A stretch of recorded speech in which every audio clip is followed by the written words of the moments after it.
Well, Bill, you've had this refrigerator making ice for about a year now. Have there been some stretches of using lots of ice?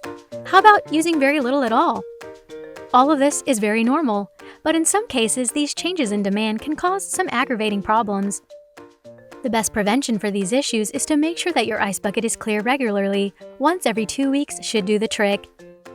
As ice sits in a very cold environment like your ice maker, it can start to stick together and form an iceberg. For one, it might get caught in the chute. As the dispenser tries its hardest to get you cubes, they might come out as what looks like crushed ice instead of the cubes you requested. And two, the clump might block the sensor that stops the fridge from making new ice. This means it won't dispense any more, even though there's nothing really wrong with the ice maker. As we said, disposing of the ice regularly should keep this in check, but in extreme cases, you'll have to get that ice bucket out and melt the ice, Bill.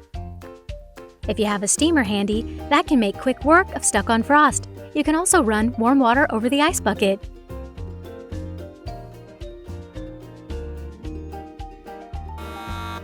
Don't use a hairdryer. Those can get a bit too hot for some of the refrigerator parts. Just make sure that the bucket is very dry before putting it back in. Any water in there will freeze. While we're talking ice, here's a few more things to note. Your ice probably comes out solid white. This is normal. The direct cooling process freezes the ice very fast, and the ice crystals end up white instead of clear. Also, you might find that melting ice leaves little white particles in your water. These are minerals which get stuck together by the freezing process. It may seem a little weird, but they're harmless. They're also normal in any homemade ice if you have hard water.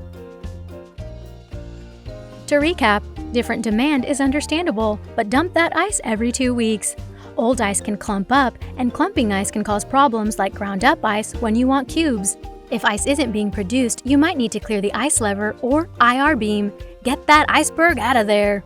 If your ice bucket is frozen over, gently defrost it. No hair dryers. And while you're at it, check those seals for damage. And finally, you shouldn't worry about cloudy ice or little mineral flakes. Keep all this in mind and your ice maker will take care of you in those hot summer months.